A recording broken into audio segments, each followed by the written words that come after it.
Qui dit dimanche dit Swish Brunch. On est ravis d'être avec vous une nouvelle fois aujourd'hui pour parler de l'actualité de la WNBA, du sprint final qui s'est amorcé pour les candidats aux playoffs, des promesses qu'on entrevoit pour l'avenir pour d'autres équipes et bien d'autres choses. Mais avant, avec Gis, on voulait vous rappeler que vous pouvez voter pour les trophées de fin de saison.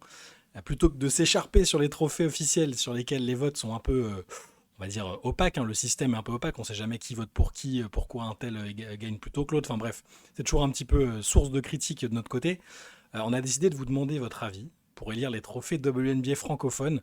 On a donc mis en place un formulaire en ligne pour comptabiliser les votes. Le lien se trouvera dans la description de la vidéo ci-dessous et vous avez jusqu'au 12 septembre pour voter. Un seul vote par personne, évidemment, on ne va pas bourrer les urnes pour éviter des scandales. Un seul vote par personne sur la MVP, la Defensive Player of the Year, la Rookie de l'année, MIP, 6e joueuse de l'année. Mais il y a aussi les All WNB Team, la All Rookie Team et les All Defensive Team. Bref, on compte sur vous. Gis, il y a des trophées sur lesquels tu hésites déjà? Parce on aura nos trophées de la rédac, évidemment, entre nous. En plus de ces trophées francophones, est-ce qu'il y en a sur lesquels tu es t'es un peu hésitant ou est-ce que tu es déjà bien arrêté, bien sûr, de ce que tu vas voter? Alors sur les trophées, honnêtement, j'ai tout et je pense que assez sereinement, on va dire. Ouais. Heu, où j'ai eu plus de difficultés parce que j'ai voté aussi, hein, je me suis inclus dans la Moi communauté aussi, je me suis inclus dedans et aussi. puis nous, on fera les nôtres, bah, qui seront les mêmes, hein, de toute façon, enfin je Mmh. pense en tout cas. Ouais. Il y aura pas de raison que ça soit différent. Où j'ai eu plus de mal à faire, c'est sur, les All Defensive Team. Mmh. J'avais une quinzaine de noms et il fallait sortir 10 joueuses Ouais. et j'ai eu un petit peu de mal à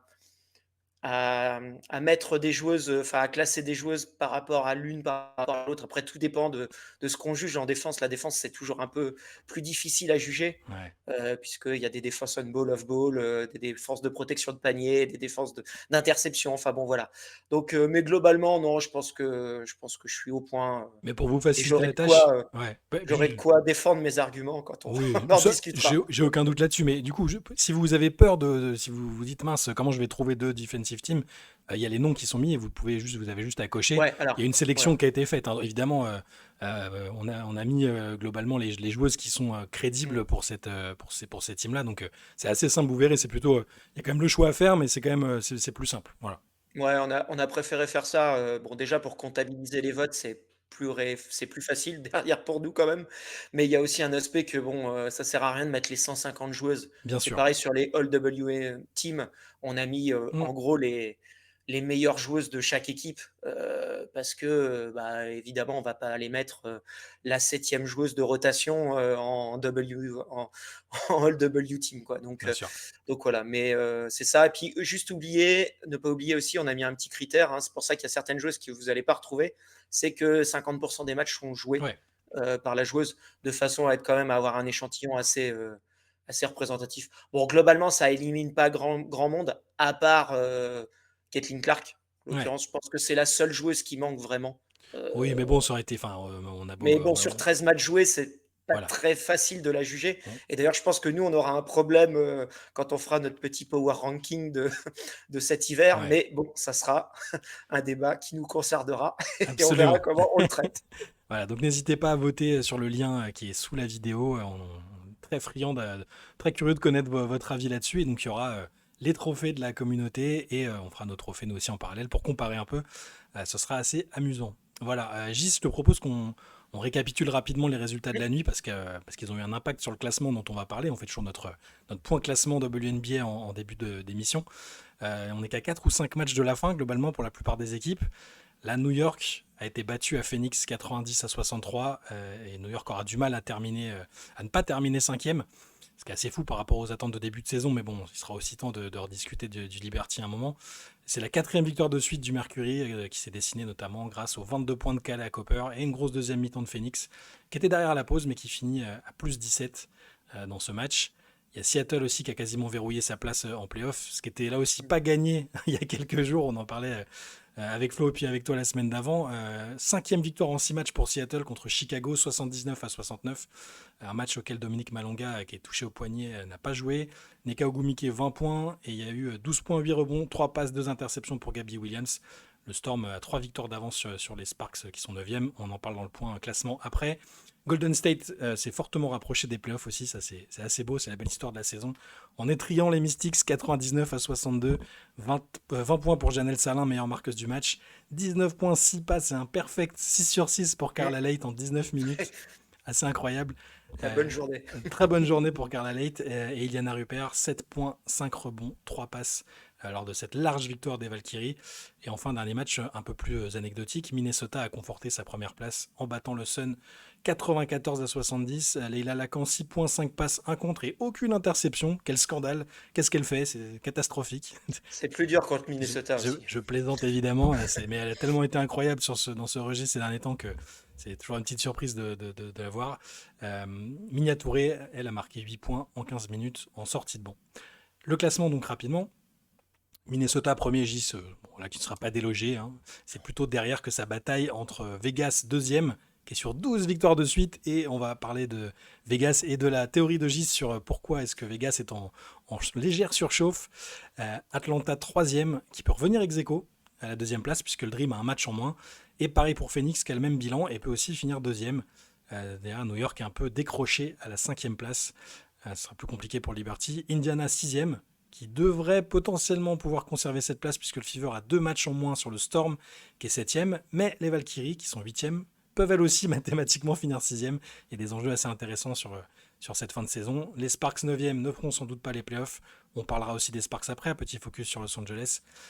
Washington qui est l'équipe ventre mou à la 10e place devant le trio de tankers en chef, Connecticut, Chicago et Dallas.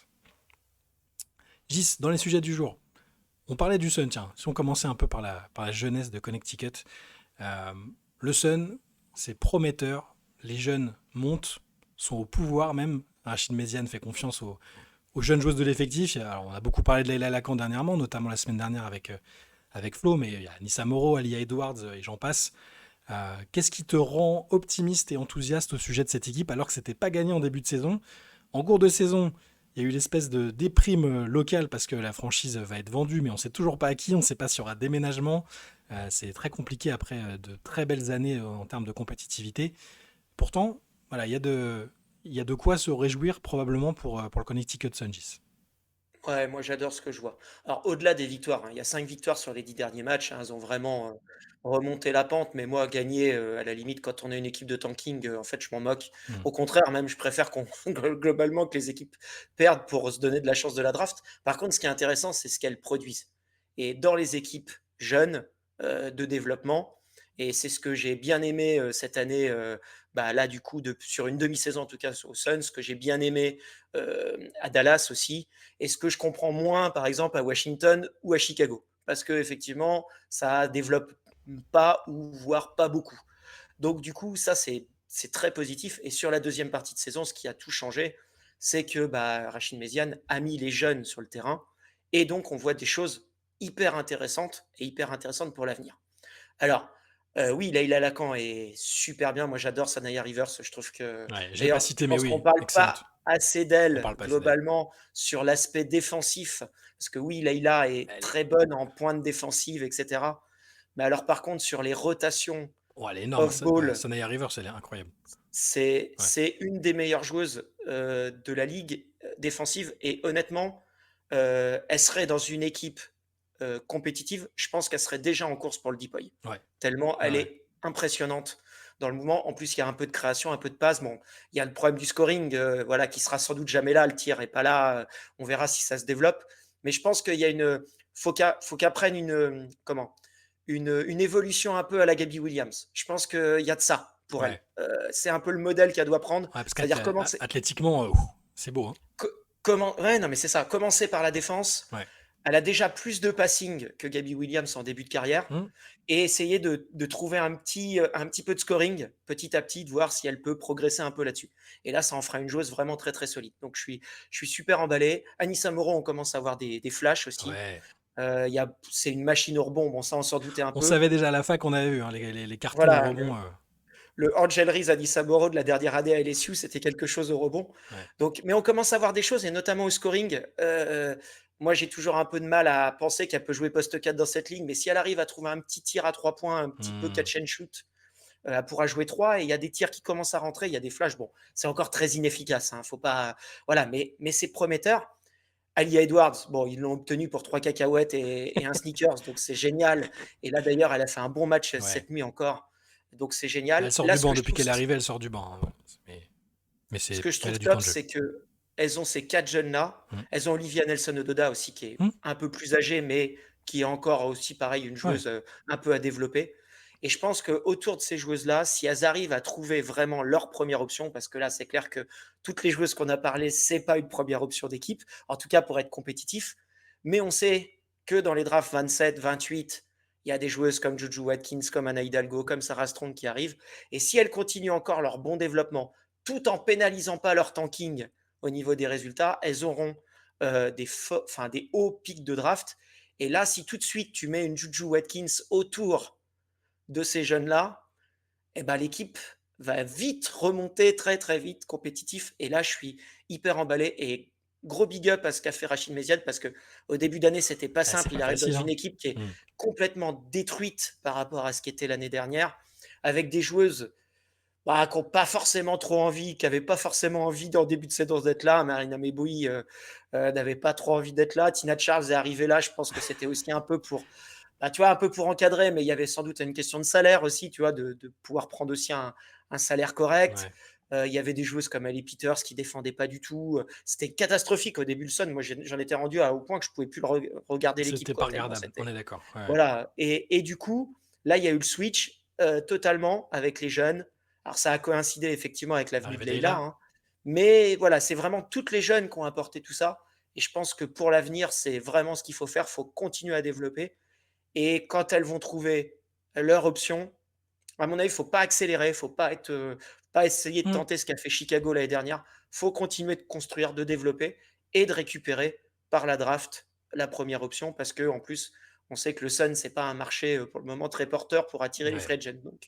Donc moi, je suis hyper emballé de ce qu'elles font et leur défense, franchement, quand tu as Alia Edwards, Sanaya Rivers, Leila Lacan, Anissa Moreau sur le terrain, C'est un bazar, hein, ouais. alors c'est un peu compliqué offensivement, Ouais, je mais le par contre, reconnais, mais par contre, ça t'assure en fait, on le voit, hein, elles gagnent des matchs parce que leur niveau défensif a augmenté et que ouais. la défense, ça ne te permet pas d'être très compétitif, mais ça t'assure un plancher. Ouais. Et déjà, si elles ont ce plancher-là, leur première option, elles vont finir par la trouver forcément sur un pic de draft. Donc, moi, je suis emballé.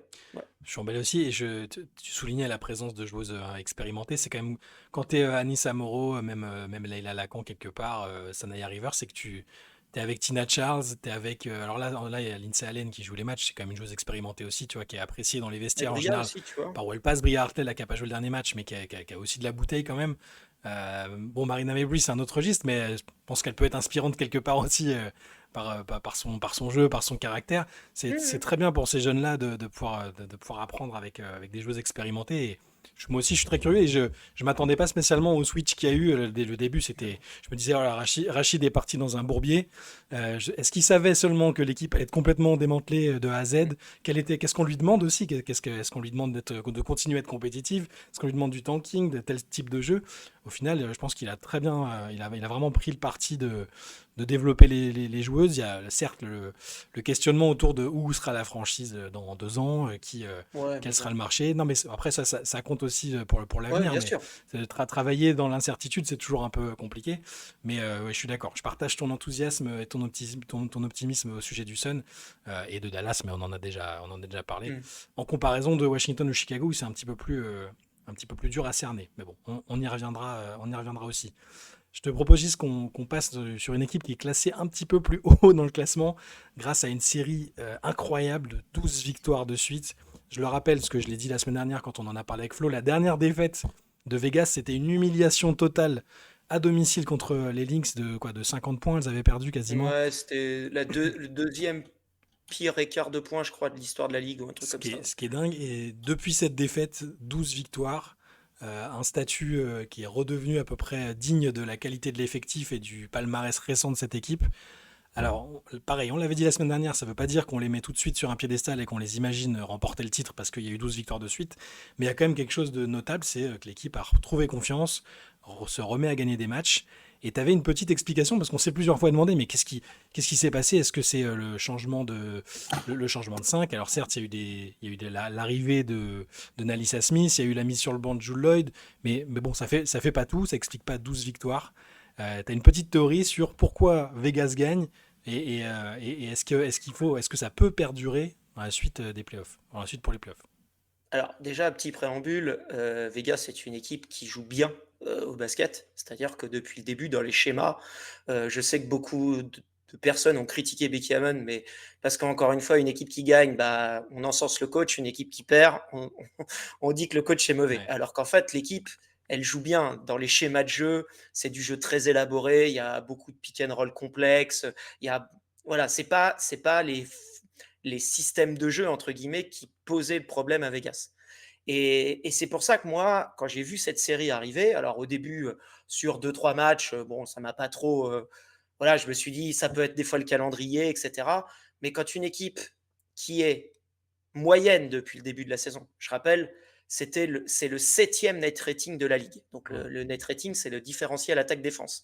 C'est en gros comme ça qu'on juge une équipe, quoi. Plus vous avez un net rating haut, plus votre équipe est bonne. Et c'est le septième de la ligue. Et je me suis dit, comment le septième, et c'est toujours le septième de la ligue d'ailleurs, comment le septième net rating de la ligue, donc en gros la septième production d'équipe de la ligue, peut être deuxième et enchaîner 12 victoires de suite. Et sans, encore une fois, je regarde les matchs, sans voir de changement tactique majeur. Alors oui, il y a l'arrivée de Nalissa Smith, mais l'arrivée de Nalissa Smith, elle est avant les 12 Ouais. matchs. Il y a eu le passage sur le banc, enfin en tout cas en titulaire de Drew Lloyd, le passage sur le banc, mais globalement ses minutes n'ont pas vraiment diminué. Oui, il a fini les matchs en plus. Enfin, voilà, Et globalement, elle finit les matchs, elle joue à peu près avec les titulaires. En fait, ça permet juste de temps en temps de reposer une joueuse Mhm. le temps qu'elle rentre. Donc, il n'y avait pas de changement majeur tactique. Il y en a eu un en début de saison, c'est impliqué beaucoup plus, c'est déjà Wilson à la création. Ça, je pense que j'en ferai une vidéo à l'intersaison là-dessus, tactique, Ouais. pour montrer à quel point elle a Elle a beaucoup progressé à la progressé. passe. Mm. Voilà, et ça, je pense que c'est aussi lié du départ de Kelsey Plum. Il a fallu redistribuer un peu des ballons, redistribuer de la création, et ça, c'est vraiment positif. Mais ça, elles le font depuis le début de l'année. Donc, je me suis dit, mais d'où vient cette différence? Alors, j'ai regardé un petit peu dans les stats avancées, regardé un petit peu parce que je voyais rien visuellement. Et ce qu'on voit, c'est qu'il y a deux paramètres qui jouent, qui avancent. Il y a un petit peu plus de rebonds offensifs. Et ça, je pense que c'est l'apport Nalissa de Smith. Nalissa Smith. Parce que voilà, on a vu que Kia Stokes était quand même en grande défaillance quand elle jouait, elle apportait rien. Vegas avait tendance à attaquer à 4 même Mm. et être très ciblé en défense. Donc il y a ça, donc plus de rebonds offensifs, forcément, bah, ça donne plus de cartouches. Donc des paniers que tu rentres pas, tu peux les mettre sur de deuxième, troisième possession. Donc ça, c'est positif. Mais ce qui change surtout, et depuis 12 matchs, c'est l'adresse à 3 points en fait. Elles sont absolument en surchauffe totale à 3 points. Donc pour vous donner un peu de chiffres hein, quand même, puis je ne vais pas aller trop dans le détail non plus parce qu'après je vais vous perdre sans doute un peu les auditeurs, mais voilà, elles étaient à 34% à 3 points sur le début de la saison. Mm. Donc 34%, la moyenne de la ligue est à 33,8. Donc elles sont dans la moyenne sur tous les premiers matchs. Et là, elles sont à 38,2 sur les 12 derniers matchs. C'est-à-dire elles ont pris plus de 4%, plus de 4,5% presque d'adresse à 3 points. Ouais. Alors ça peut paraître faible, mais en Mais elles fait, doivent être en tête, enfin, elles doivent être en tête là avec 38%. ouais, sur les derniers. Sur les Non, je 12. crois que Minnesota est devant quand même. Ouais. Mais bon, Minnesota, Mm. vu leur spacing et tout, c'est compliqué de faire Ouais. de les battre. Mais par contre, elles. Et après, elles ont pas rejoué Minnesota, je crois pas, dans les 12 victoires, il me semble pas. Je les ai plus en tête. Mais donc, bref. Mais en tout cas, elles sont en surchauffe à 3 points. C'est-à-dire que. Alors, cette surchauffe, hein, elle peut s'expliquer par plein de facteurs. Ça reste des bonnes choses. Hein. Jackie Young, Joey Lloyd, Oui, ça va. Chelsea Gray, c'est des bonnes shooteuses. Donc, il n'y a pas de surprise de les voir bien shooter. Mais par contre, on voit une Joey Lloyd qui est passée de 33% à 41% à 3 points. C'est On voit gigantesque. une. 8 points d'augmentation, Ben c'est oui, c'est gigantesque sur un mais oui. pourcentage. On voit Jackie Young, qu'on avait l'habitude de voir bien shooter, qui était un peu en difficulté sur son Ouais. tir à 3 points, qui était autour de 33%. Pareil, repassé à 37%. On voit Edja Wilson, qui a presque doublé son volume à 3 points Ouais. et qui est passé à 45%. Donc voilà, donc alors c'est pas pour dire que Vegas peut rien faire en playoff, C'est juste pour tenter d'expliquer, en fait, pourquoi, sans changement tactique majeur, l'équipe a vraiment passé un step. Ah donc, après, est-ce que cette adresse peut durer? Ça, c'est la grande question. Si ça dure, ça va montrer que c'est une équipe qui va être très, très, très, très, très dangereuse Ouais. en playoff, c'est clair. Après, si l'équipe, moi je parle même pas d'écroulement à 3 points, hein, je parle juste redescendre à la Ouais. moyenne, bah là, on risque peut-être de retrouver un peu plus l'équipe qu'on a eue, on va dire, sur les 2 tiers de la saison, c'est-à-dire une équipe qui est plutôt ouais, dans la moyenne haute, on va dire, de la ligue, quoi. Ouais, Donc parce que voilà. Donc tu soulignais un truc en plus, je me permets d'ajouter un truc, parce que quand on en discutait, tu vas-y, me vas-y. disais, parce que je regardais du coup les victoires, alors il y a effectivement pas eu Minnesota dedans, hein, mais c'est vrai qu'il y a pas mal de victoires serrées, et du coup qui se jouent aussi un peu sur l'adresse, parce que quand je regarde là comme ça, une des victoires contre les Valkyries, ça se joue en 5 points, contre Seattle à 4 points, enfin c'est toujours moins de 10 points quasiment, Phoenix 3 points, Atlanta 2 points, Chicago dernièrement 5 points. La dernière contre Atlanta aussi c'était 5-6 points. Donc ça se joue quand même à. C'est un paramètre qui. Si tu shootes un peu moins bien, est-ce que t'es pas du mauvais côté de la barrière quoi. Mais Alors, ouais, j'entends ce que tu dis. Ouais. alors après, sur le tir, hein, en fait, l'adresse au basket, on la maîtrise pas. On la maîtrise Hmm. très très peu. C'est très difficile. Vous pouvez avoir des passages où tout va bien et d'autres où ça va pas bien, même si vous avez des bons shooters ou des bonnes shooteuses. Et donc, bien sûr, il y a peut-être aussi quelques rotations qui expliquent que les tirs sont un peu plus ouverts par moment. Mais un tir ouvert, ça ne veut pas dire que c'est un tir marqué. Et c'est tout le problème. Autant de l'adresse au cercle, par exemple, quand on va sur un lay-up, oui, si le lay-up n'est pas défendu, vous pouvez être sûr qu'à 99%, il va rentrer. Ouais. Par contre, à 3 points, même un tir ouvert, en fait, T'as pas de ça garantie. n'assure de rien Ouais. du tout. Parce qu'on est à 7 mètres du panier et que bah, voilà, il y a une variance énorme. Et donc ça, et on a vu dans l'histoire WNBA ou NBA des équipes passer de gros volumes à 3 points à une faiblesse totale. Et on a vu l'inverse aussi, des équipes qui Mhm. shootaient très mal et qui shootent d'un seul coup très bien. Donc, il faut, je pense, tempérer juste. C'est juste pour tempérer un peu en tout cas, pour tenter d'expliquer pourquoi, en tout Ouais. cas, selon moi, il y a eu 12 victoires de suite. Je ne pense pas que l'équipe, ça soit vraiment amélioré en tant que dans les schémas, parce que je maintiens hein, tactiquement, cette équipe ne jouait pas mal. C'est juste, je pense qu'elles ont le petit sursaut d'adresse. Après, elles ont les joueuses pour, hein. Elles ont le talent Mhm. pour mettre ces tirs. Donc, est-ce que ça peut tenir? Est-ce que ça va redescendre? Il y a aussi ce qui est invisible. Alors du coup ça, on n'a aucune connaissance dessus et je fais que imaginer, mais pour que l'équipe retrouve de la confiance, pour que l'équipe retrouve de l'adresse, surtout après avoir pris une humiliation comme ça avant cette série, il y a quand même du coup du travail du staff et de Becky Hammon, je pense, en interne pour pas que ça explose déjà, parce que tu as quand même le risque que ça explose quand la saison est aussi mal partie, que tu prends une rousse contre Minnesota et qu'il y a une forte pression. Elle a commencé à être critiquée sur le recrutement, tout ça.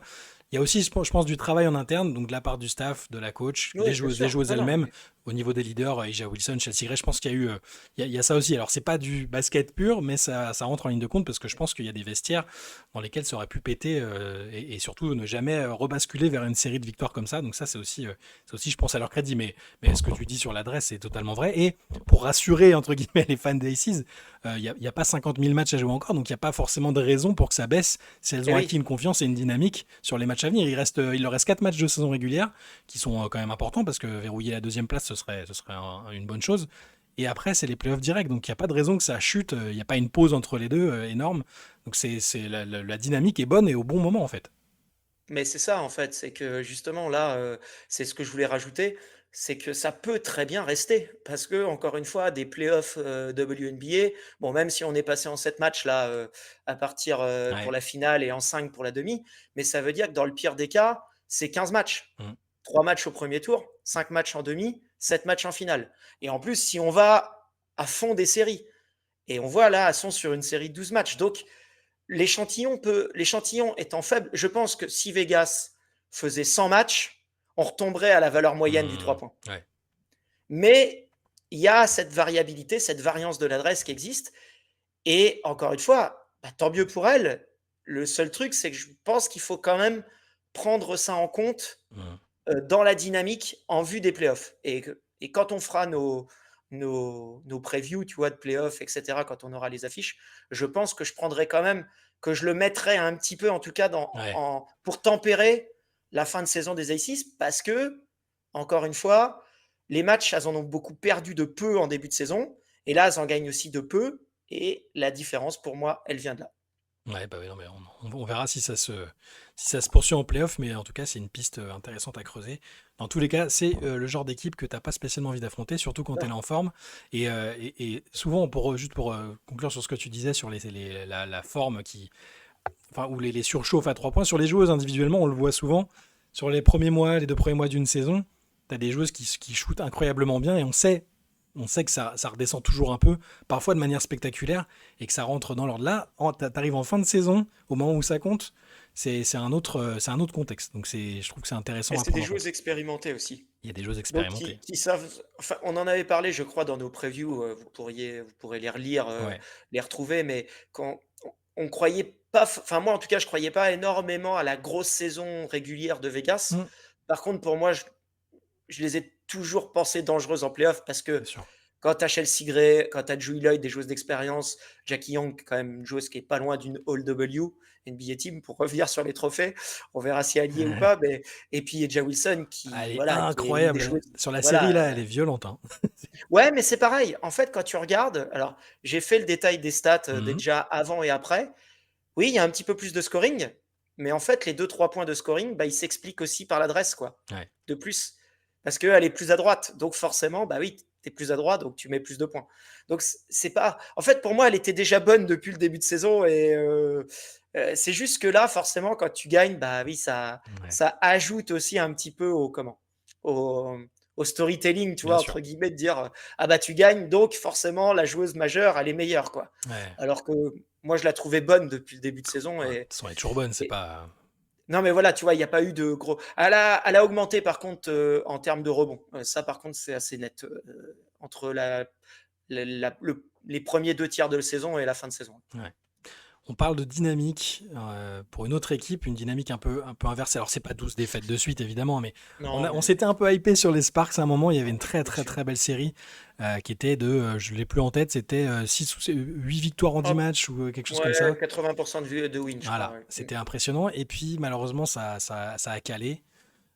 Et ça va être compliqué maintenant d'imaginer les Sparks en playoff. Là, elles ont perdu leur 4 des 6 derniers matchs, 3 des 4 derniers, il y a des défaites contre Washington. Enfin, c'était, disons, évitable. Et les Sparks, donc, a priori, sauf miracle, ne feront pas les playoffs.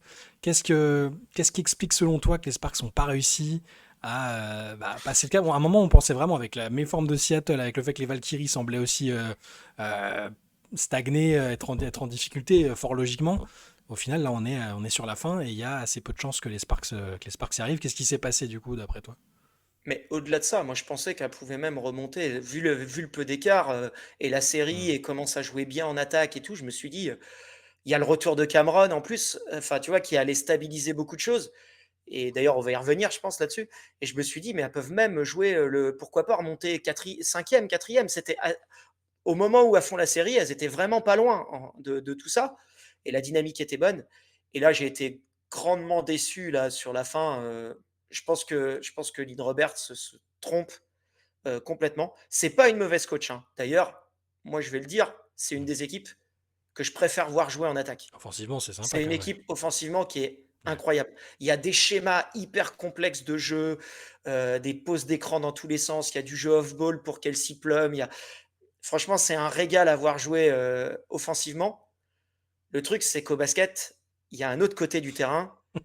Et là, c'est pas possible. Et c'est pour ça que je dis que je pense que Lynn Roberts se trompe. Et là, on voit peut-être un peu les limites du passage de coaching NCAA à coaching professionnel. Hmm. Parce que il y a des choses qui se font pas en NCAA, cibler des joueuses, etc., qui se font au niveau pro. Et là, honnêtement, quand on aligne 30 minutes de Kelsey Plum, Brickia Jackson, Derrick Emby, et c'est pas possible de pas prendre des points, quoi. Il y a trop de largesse défensive. Et ce qui se passe, c'est que cette équipe, elle est deuxième meilleure attaque de la ligue, presque à ex aequo, hein, tu vois, il y a 3-4 équipes à ex aequo, et elle est 12e défense. Et elle est à 0,3 points de Chicago, qui est la pire défense de Ouais, la ouais. ligue. Et le problème, ça me fait penser un peu à Atlanta de l'année dernière, tu vois. Énorme attaque, mais défense très Trop, nulle. trop faible, ouais. Ouais. Et en fait, tu te retrouves avec un truc bah, qui est moyen. Et le problème, c'est qu'aujourd'hui, pour aller en playoff, il faut être à plus de 50% de victoire. Et comme il y a eu le début de saison qui a été compliqué parce qu'il y avait les absences, voilà, on en a parlé, Julie Allemand pas là, enfin, tous Hmm. les points qu'on a déjà parlé, et ben là, ça coince. Et en fait, elles sont un peu trop loin. Et moi, où j'en veux un petit peu au coaching staff, c'est que pour moi, ils ont les line-up pour être une bonne défense. Et il faudrait faire jouer juste plus Cameron Brink. Quand elle est sur le terrain, c'est juste incroyable. Il n'y a plus rien offensivement chez les autres. Seulement, elle joue 12 minutes, 14 minutes. Est-ce que c'est, il y a toujours une limite de minutes? Est-ce qu'ils sont prudents pour le temps de jeu par Alors, rapport à au sa début, blessure? si tu veux, au début, ok, normal, tu reviens, minutes limitées. Juste avant le dernier match là qu'elles ont perdu contre Indiana, Ouais, Indiana qui est quand même décimée par les blessures en plus, hein, qui d'ailleurs fait une très belle saison au ouais. passage. euh, en conférence de presse, Lynn Roberts dit: je peux la faire jouer 25-26 minutes. On m'a autorisé à la faire jouer 25-26 minutes. Ah oui, donc Elle c'est un joue choix. 15. Ok, donc c'est un choix. Ok. Elle joue 15. Et sur le dernier match, vous pourrez regarder, sur la fin de troisième quart-temps et le début du quatrième, elle est énorme. C'est là que la dynamique de LA repasse devant, en fait. Et à 5 minutes de la fin, changement, Ouais. retour. Alors, je ne veux pas cibler Derrick Henry et Erika Jackson parce que c'est des bonnes joueuses offensives. Mais le problème, c'est l'association. Le match est terminé avec Julie Allemand, Kelsey Plum, Ricky Jackson, Derrick Henry, Azura Stevens. Quatre joueuses. Alors Quatre cibles. une Quatre défenseuse cibles. élite. Azura Stevens, c'est une des meilleures joueuses Quatre défensives. cibles. Mais quatre joueuses dont c'est vraiment pas le point fort. Je suis d'accord. Alors que le 5 qui avait bien tourné, c'était Ray Burrell, Julie Allemand, Kelsey Plum, Cameron Brink, Azura Stevens. Ouais. Parce que Ray Burrell est une meilleure défenseuse que Ricky Jackson, Mm. alors qui est moins bonne offensivement. Mais quand tu as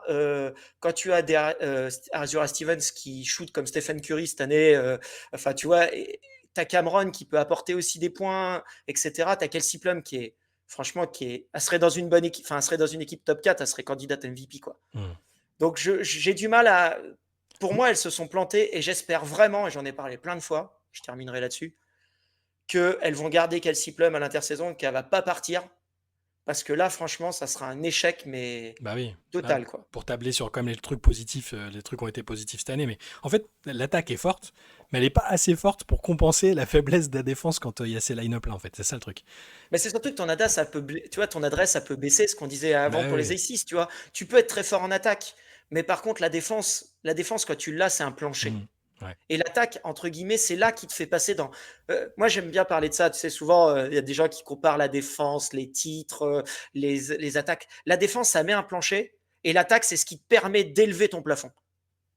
Par contre, espérer un plancher avec l'attaque, Tu peux pas. Ouais. ça, pour moi, ça marche jamais parce que C'est trop ton variable. adresse Ouais. va varier et Ouais. sur des matchs, ça peut chuter, quoi. Bah, Et tu parles donc, du dernier. Le dernier, c'est un bon exemple parce que Kelsey Plum fait pas un match extraordinaire. Même Direct AMB fait pas un match extraordinaire en attaque. Du coup, tout de suite, après, t'es limité par ta défense. Et en face, t'as une équipe qui, pour le coup, défend. Et ça s'est traduit par une défaite. et tu vois, je rappelle, hein, j'en ai parlé, mais assez un peu sur Twitter, mais elles ont aussi gagné des matchs où elles ont eu du pot. Elles ont battu deux Au fois buzzer, ouais. Dallas de 1 point. Deux Ouais. fois Dallas en une Ga- semaine et demie ouais, d'un point. et puis game winner quasiment. Enfin, c'est en Oui, mode, voilà, enfin, voilà, tu vois, c'est vraiment toute donc, fin. donc en plus, ça aurait pu être pire, en fait. Et Ouais. c'est pareil. Alors, j'ai adoré la perf de Page des 44 points, mais il y a aussi. Alors, Page a été énorme sur ce match-là, évidemment. Elle a mis des tirs difficiles. Mais il y a aussi parce que, entre guillemets, c'est facile de cibler Los Ouais. Angeles. Et il y a encore un match Dallas-Sparks qui reste, je crois. Et vous allez voir, je ne serais pas étonné qu'il y ait encore une petite masterclass. Parce qu'à un moment, bah oui, il y a trop de cibles, quoi. Il y a trop de cibles. Et franchement, ça me dépite parce que quand je vois comment l'attaque joue, c'est. Il y a vraiment. Il y a vraiment, je pense, en adaptant les line-up, en gardant ce groupe, il y a vraiment quelque chose à faire, quoi. Il y aura peut-être que Kelsey Plum va rester, qu'ils vont pouvoir continuer de Tant construire mieux, autour. hein. C'est Mais possible. tu vois, l'incertitude existe, quoi. Ouais. Tu arrives là, la première année, tu fais pas les playoffs, Il y a t'es free effectivement. agent. Ouais, bien sûr. De toute façon, elle sera courtisée. Il y aura des petits Bah, coups de fil, c'est évident. Mais je pense. Donc, bon, on verra. Là, moi, je ouais. me projette, hein, je trouve que c'est dommage parce que il y avait la Il y avait place pour moyen. faire mieux, quoi. Et il y a effectivement encore un match contre Dallas le 8 septembre. Il leur reste quand même 7 matchs aux Sparks. Donc il faudrait que si les autres s'écroulent, peut-être que, mais ça me semble quand même compliqué. Il y a Washington, Seattle, 2 fois Atlanta qui a quelque chose à jouer, Dallas qui n'a rien à jouer, Phoenix qui a quelque chose à jouer, et Vegas pour finir. Donc c'est calendrier sur les Non, 7 mais matchs, il y en a quand même c'est 5 qui sont compliqués, hein. bien sûr, c'est toujours possible, mathématiquement, hein, Hmm, évidemment. Mais quand on voit la dynamique et ce que je vois des rotations, à moins qu'il y ait une refonte totale sur les derniers matchs, mais j'ai quand même un peu de mal. Je pense que Lynn Roberts, elle se fait aussi un petit peu, peut-être pas un peu bouffer, mais un peu par le fait des statuts aussi. hmm, Euh, tu vois, de contexte de salaire, de telle joueuse doit jouer tant de minutes, etc., quoi. Ce qui est un peu le problème de temps en temps aux États-Unis, quand même, que ça soit en WNBA ou en NBA. Je bien veux sûr. pas. Voilà. On ne Bref. vise personne. Non, du tout. Gis, on peut passer à un sujet un peu plus détaché de l'actualité. On voulait parler de l'explosion des triples-doubles en WNBA. Alors, on a connu une époque, c'est pas pour faire les vieux de la vieille, hein, mais on a connu une époque où c'était quand même relativement rare, voire très rare de voir des triples-doubles en WNBA. J'ai regardé, tu sais qu'il n'y en a eu aucun entre 2005 et 2014, aucun Bah oui, je triple-double. sais. Il n'y en a eu aucun entre 2014 et 2017. Et depuis, bah, explosion. Alors, c'est effectivement dû. Il y a une joueuse qui aide franchement à ce que ça Ouais, ait mais pas que. explosé. Pas que, bien sûr, c'est pour ça qu'on va en parler. Mais Alyssa Thomas, forcément, sur les 50, on a, quoi, il y en a eu 57, quelque chose comme ça dans l'histoire de la Mmh. ligue. Bon, elle en a, je sais même plus, tu vois, j'aurais dû le noter, mais elle a un nombre gigantesque de triple-double. Et globalement, il y a de plus en plus de joueuses qui en font. C'est un peu moins extraordinaire qu'à une époque, où dès qu'il y en avait un, c'était tout de suite quelque chose de fou. Qu'est-ce qui fait que aujourd'hui c'est moins extraordinaire un triple-double? Alors, ça reste extraordinaire d'en faire 3 de suite, hein, comme Alissa au début du mois, Oui, oui, bah, évidemment. rappelons-le, assez Et d'être presque en extraordinaire. moyenne de triple-double, hein. C'est extraordinaire sur un temps de jeu inférieur à celui qu'on a en NBA. Forcément, les matchs sont moins longs. Ça reste très fort de le faire dans un match, hein. On reparlera peut-être d'une performance ici et là qui ont été faites récemment, hein. On parlait avec Flo de Jessica Shepard la semaine dernière. Elle l'avait verrouillé en quoi, en 20 minutes, je sais plus. Enfin, Ouais, en 20 minutes de jeu. Ouais, c'était elle, c'est très un peu une fort. machine aussi, quoi. Voilà, c'est une machine aussi. Donc ça reste, attention, ça reste quelque chose de très très fort.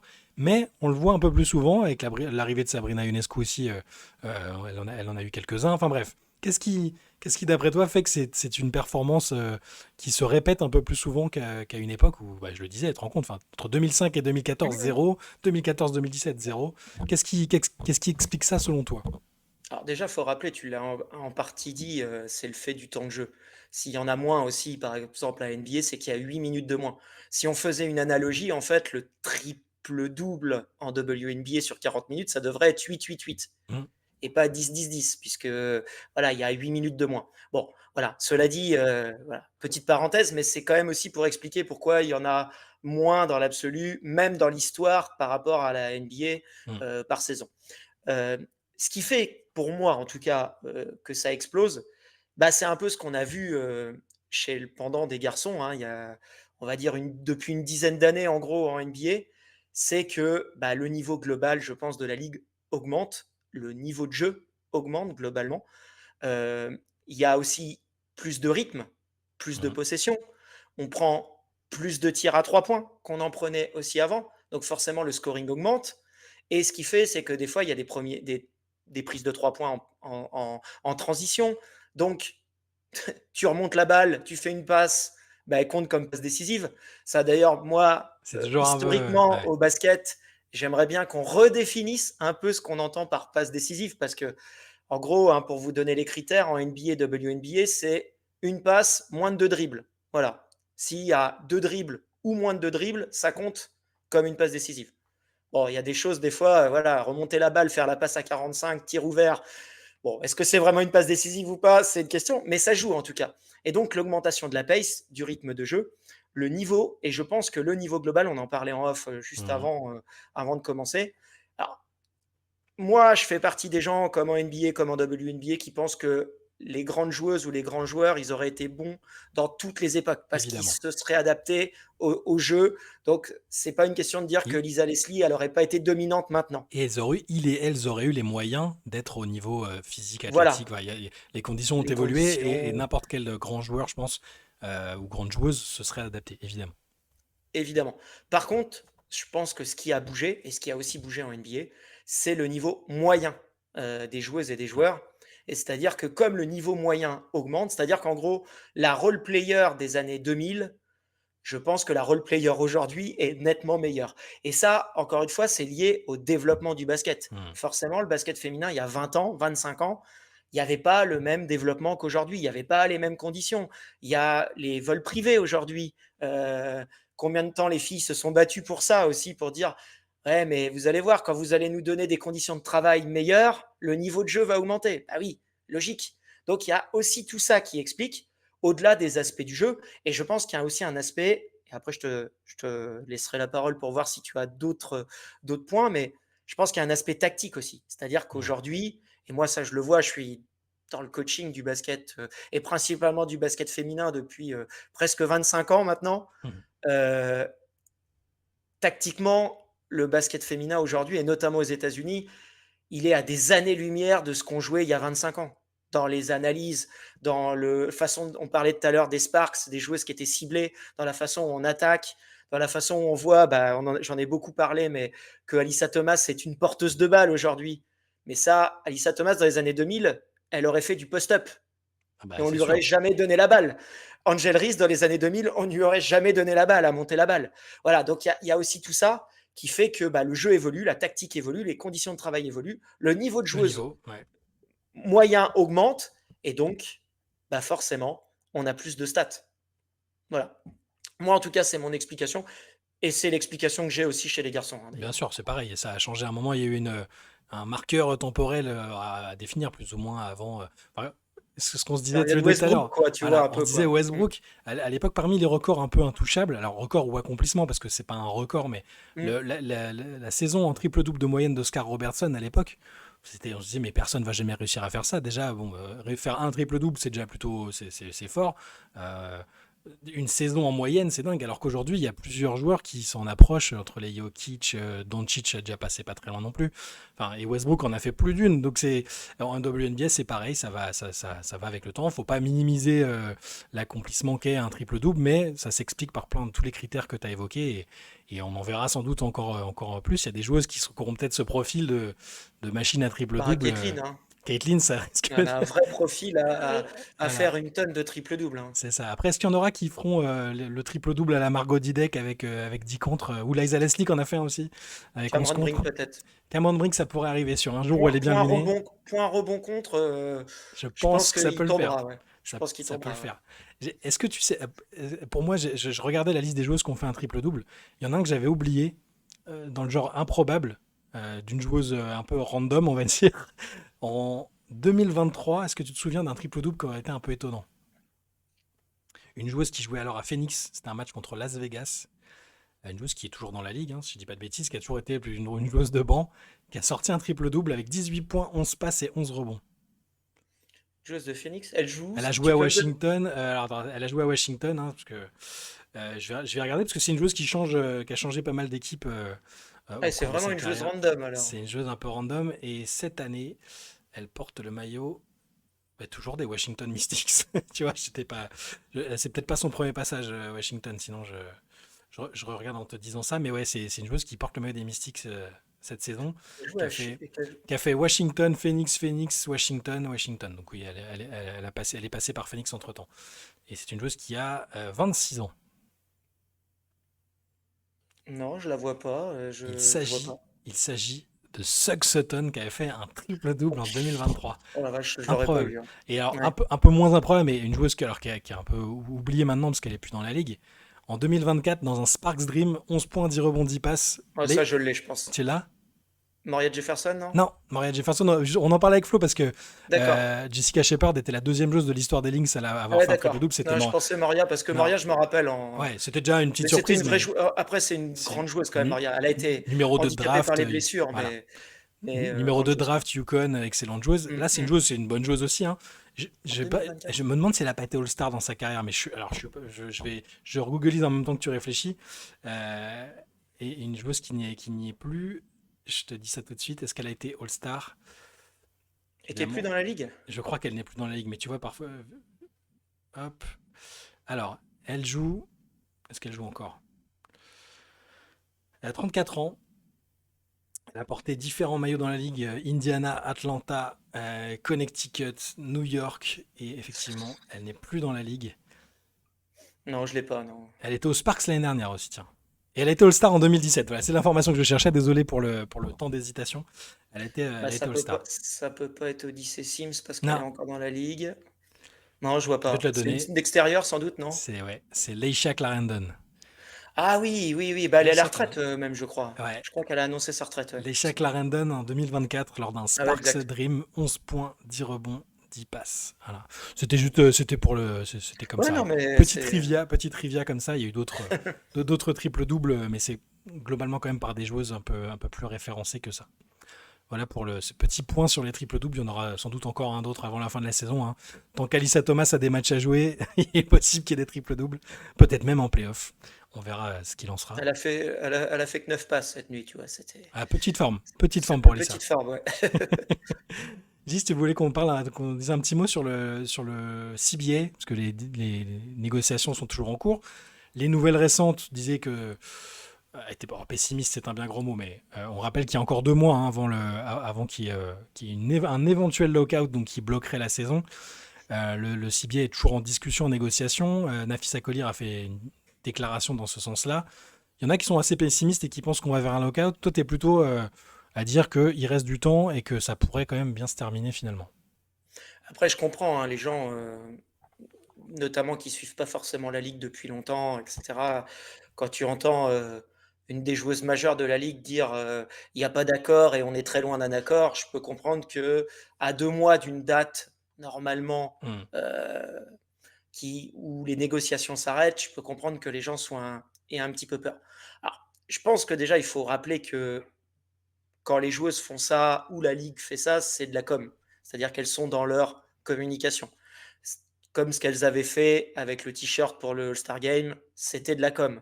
Ça n'a pas empêché de maintenir des réunions, de maintenir de la discussion. Je pense que les discussions sont toujours là. Où je suis moins inquiet, c'est parce que déjà, il faut rappeler que le dernier CBA, donc signé donc, entre 2019 et 2020, hein, Hmm. qui s'est appliqué pour la saison 2020, la saison dans la bulle, il avait été, pareil, signé très tard. Il avait été signé qu'au mois de janvier. Donc on avait dépassé la date normalement, hein. À une époque même, c'était juste avant la période Covid. Ouais. Donc nous, on se demandait à cette époque si on avait même à avoir une saison puisque le CBA était effectivement pas signé. Donc ça s'était signé un peu plus tard. Donc je pense qu'il est probable que l'accord ne tombe pas, début novembre. Ça je pense que effectivement, il y a des chances que ça soit pas signé là. Par contre, ça ne veut pas dire qu'il n'y aura pas de saison et qu'on sera sur un lockout. Je rappelle que pour qu'il y ait un lockout, c'est au début de la saison en fait, Hmm. que ça doit être, enfin que c'est non signé. Donc je pense qu'il y a du temps. Ça risque peut-être de retarder par contre un peu les drafts d'expansion, décaler un peu la free agency peut-être. Il y aura peut-être quelques petits comme ça ajustements de calendrier, mais je rappelle que l'année prochaine, c'est pareil, il y aura normalement 2 équipes de plus. J'en ai parlé régulièrement. Je pense qu'il y aura une adaptation de calendrier aussi parce qu'à un Ouais. moment, ça va plus être possible. Donc peut-être qu'aussi la ligue a déjà anticipé de prolonger un peu plus sur décembre. Voilà, il y a peut-être des discussions dans ce sens-là. Moi, je suis pas trop inquiet. Pourquoi? Parce que je pense que la ligue a aucun intérêt financier de développement à ce qu'il y ait un lockout Ah non, parce que la dynamique est trop on, bonne là. bah voilà, faut surfer sur tout ce qu'il y a là. Je rappelle, hein, elles ont signé des contrats records de télévisuels. Si la première année où le contrat télé record rentre, Il y a un lockout, il y a un lockout, c'est catastrophique. c'est catastrophique, on est d'accord. Et donc je pense que la ligue va lâcher du mou. Et juste dernière petite chose, la discussion apparemment qui bloque énormément parce que les joueuses auraient refusé, soi-disant en tout cas, de ce qui sort, des augmentations, des multiplications par 5 des salaires, C'est fou, ouais. parce que en fait, elles ne veulent pas forcément, c'est pas le niveau salarial qui leur pose problème, c'est que la ligue pour le moment n'est pas prêt à indexer en fait, Le pourcentage de revenus. Ouais. la proportion des salaires sur les revenus de la ligue, alors que les joueuses veulent ça. C'est-à-dire, on en a parlé, Flo avait fait une très bonne Ouais. vidéo là-dessus, hein. Au départ, quand le CBA est signé, ça représentait 20% des revenus de la ligue.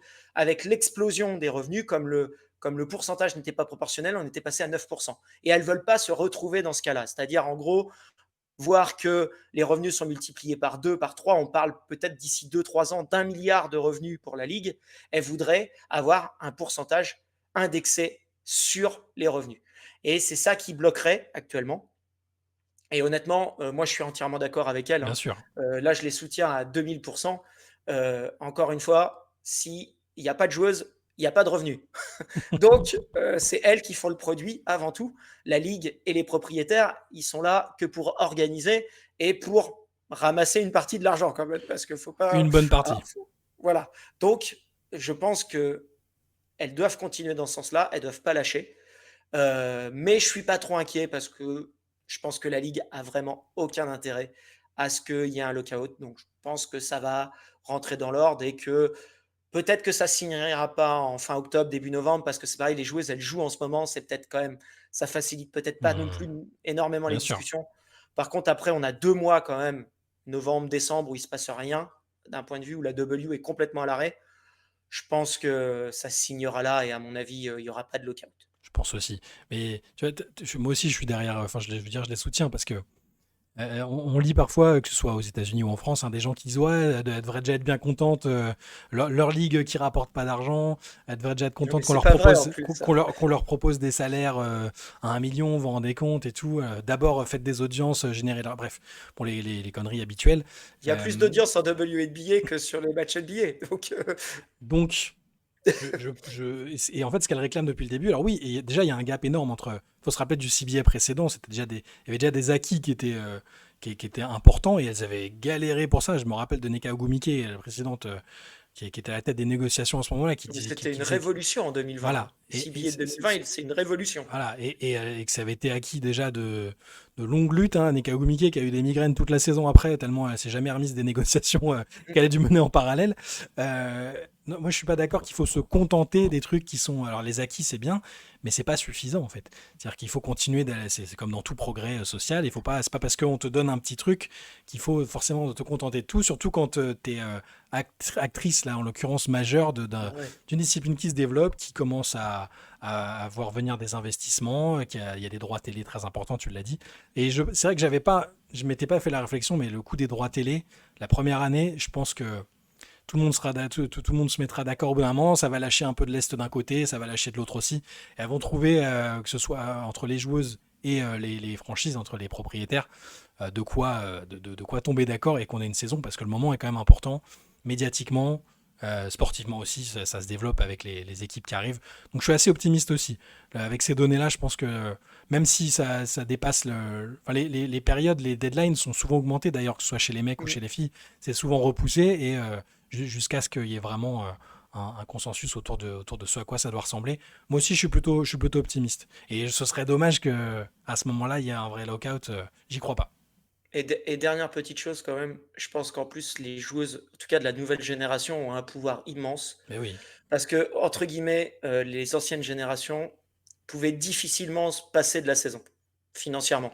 Rien que juste financièrement. On se rappelle, hein, je vous encourage d'ailleurs à regarder le petit documentaire sur Diana Taurasi, mm, les déplacements en Russie, etc. Enfin bon, c'était complètement dingue pour gagner leur vie. Là, la jeune génération qui arrive avec les Nile, mais aussi avec la puissance médiatique qu'elles ont. Je parle des Page, des Cameron. En fait, c'est des joueuses qui sont déjà multimillionnaires.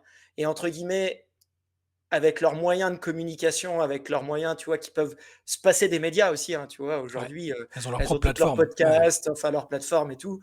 Je pense qu'elles ont un pouvoir immense aussi pour dire, écoutez, de toute façon, si vous nous payez pas, nous, on en a entre guillemets, enfin, tu vois, je On dis peut pas s'en pas passer. besoin pour vivre, mais Mm. tu vois, on peut se passer d'un an, quoi. Alors que par contre, le développement de la ligue et les propriétaires aussi, parce que s'il y a autant de gens qui veulent investir dans les franchises de WNBA, c'est pas par philanthropie, hein. C'est juste parce que les grands directeurs d'entreprises américains, etc., américaines, pardon, bah, c'est juste qu'ils veulent faire de la plus-value. C'est ce que font aussi les équipes NBA, quoi. Mm. C'est acheter bas pour revendre très cher. On Et rappelle donc, que les Valkyries sont évaluées à un à milliard un de milliard, dollars. ouais. Donc, c'est que le début, c'est que la première franchise Et d'expansion. Donc, il y a 15 ans, 20 ans, il y avait des franchises NBA qui se vendaient 200 millions et qui se revendent 6 milliards aujourd'hui, quoi. exactement.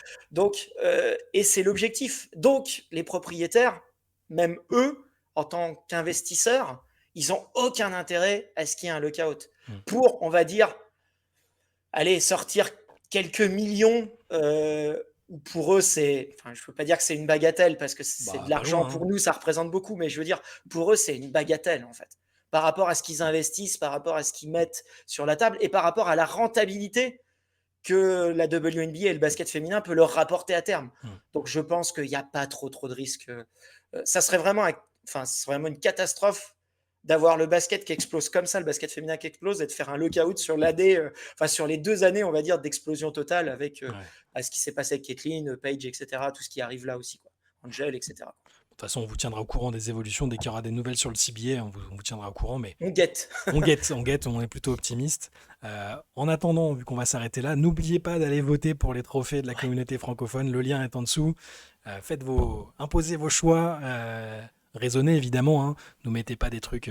Enfin, faites comme vous voulez, hein, mais bon, nous mettez pas des trucs trop dingues. C'est votre choix. Et c'est le lien donc dans la description. On fera les trophées de la communauté, les trophées de la rédac. On comparera ça aux trophées officiels, à ceux de nos amis américains. Donc vous avez jusqu'au 12 septembre, hein, je rappelle, pour voter. D'ici là, il y aura d'autres Swish Brunch. On vous le rappellera sur Suite la semaine prochaine également. Passez un très bon dimanche. Gis, merci et à très vite. Salut. Ciao.